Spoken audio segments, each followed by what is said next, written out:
ഞാൻ തയ്യാറാക്കാൻ പോകുന്ന ചക്ക വർക്ക് ചെയ്ത് വെച്ചിട്ടൊരു കേക്കാണ്. ഞാൻ 1 കപ്പ് പഞ്ചസാരയാണ് ഞാൻ പൊടിക്കാൻ എടുത്തിട്ടുള്ളത്. ഈ മൈദപ്പൊടി ഞാൻ ഇട്ട് കൊടുക്കുകയാണ്. ഇതിലേക്ക് എടുത്ത് വെച്ചിരിക്കുന്ന ചക്ക കൂടെ ഇട്ട് കൊടുക്കുകയാണ്. 1/2 കപ്പ് സൺഫ്ലവറാണ്, അതും കൂടെ വെച്ച് കൊടുക്കുകയാണ്. 1/2 ടീസ്പൂൺ ഏലക്കപ്പൊടിയും കൂടെ ഇട്ട് കൊടുക്കുക.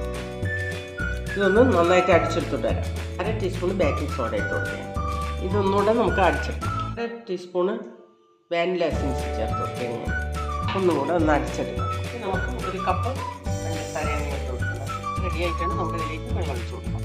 റെഡി ആയിട്ടാണ് നമുക്കത് ഇറക്കി വയ്ക്കാം. നമ്മൾ എടുത്ത് വെച്ചിരിക്കുന്ന ഈന്തപ്പഴം ഇട്ട് കൊടുക്കാം, കശുവണ്ടി മുന്തിരി ഇട്ട് കൊടുക്കാം, കൂട്ട് ഒഴിച്ച് കൊടുക്കാം.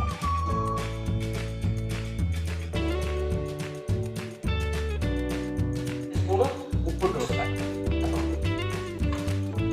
കേക്കിൻ്റെ കൂട്ട് ഞാൻ കേക്ക് റെഡി ആയിട്ടുണ്ട്.